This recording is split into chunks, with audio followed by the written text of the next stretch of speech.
Patna medical college का हकीकत दिखाना, वहाँ की कुव्यवस्था को दिखाना, क्या यह गलत है क्या? और अगर गलत नहीं है तो जिस प्रकार से गार्ड वहाँ के पत्रकारों पर हमला कर दिए थे, एक तरह से कह सकते हैं लाठी डंडे का बौछार कर दिए थे, वह कितना सही है। समझिए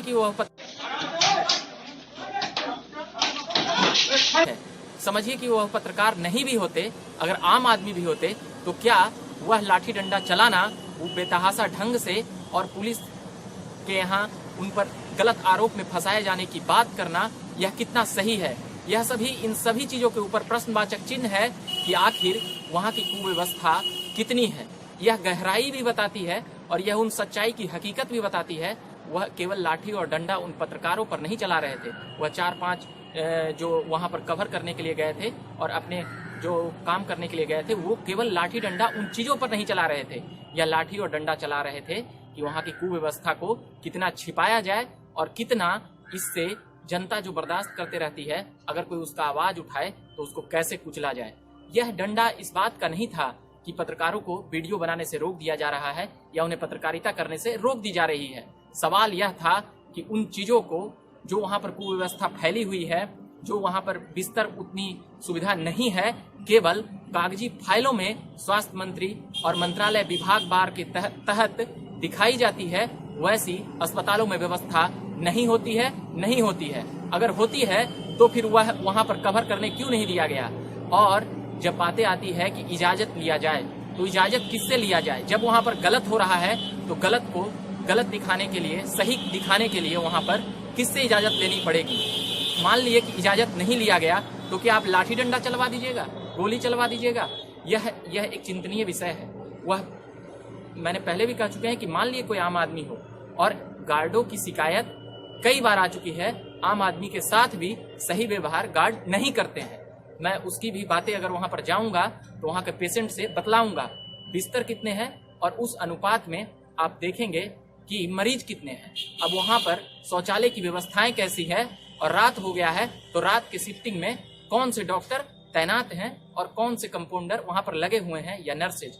वहां की सुविधाएं एक अलग विषय है। पीएमसीएच अपनी एक पटना का, बिहार का बहुत ही प्रतिष्ठित कॉलेज कहा जाता है, बहुत ही पुराना कॉलेज है, शताब्दियों देख चुका है, लगभग 100 वर्ष देख चुकी है पीएमसीएच।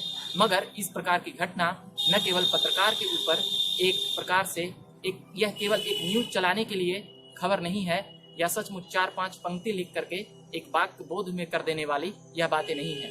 यह बातें बिहार सरकार की उन तमाम चीजों की पोल खोलती है।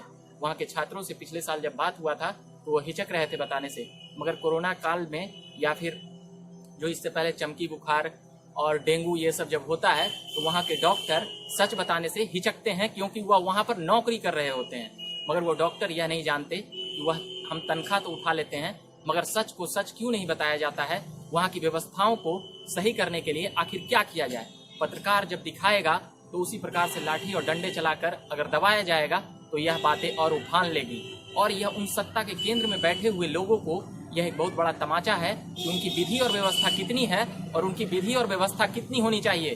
क्या स्वास्थ्य पर अधिकार क्यों प्राइवेट हॉस्पिटलों में लोग ज्यादा जाते हैं, जिनके पास कम पैसे हैं वो कहाँ जाएंगे? इसीलिए सरकारी हॉस्पिटल बनाए गए हैं, प्रखंड स्तर पर भी बने हैं। उन सभी का हालात कैसा है, 2-4 अच्छे दिखा करके पब्लिसिटी सरकार को बटोर लेना, यह एक अलग बातें हैं। मुजफ्फरपुर, दरभंगा और भागलपुर जाएंगे तो और भी कैसी स्थिति है, वहाँ का बाउंड्री बाल से ही आपको देखने से पता चल जाएगा। मगर पीएमसीएच, पटना मेडिकल कॉलेज, जब जाएंगे अशोक राजपथ के किनारे तो जब गेट से घुसेंगे तो बहुत सी चीजें पहले से सही हुई है। ये बातें कहकर सरकार बच जाती है कि हमने 10-15 साल पहले जैसी थी उससे बेहतर है। मगर आज कैसी है?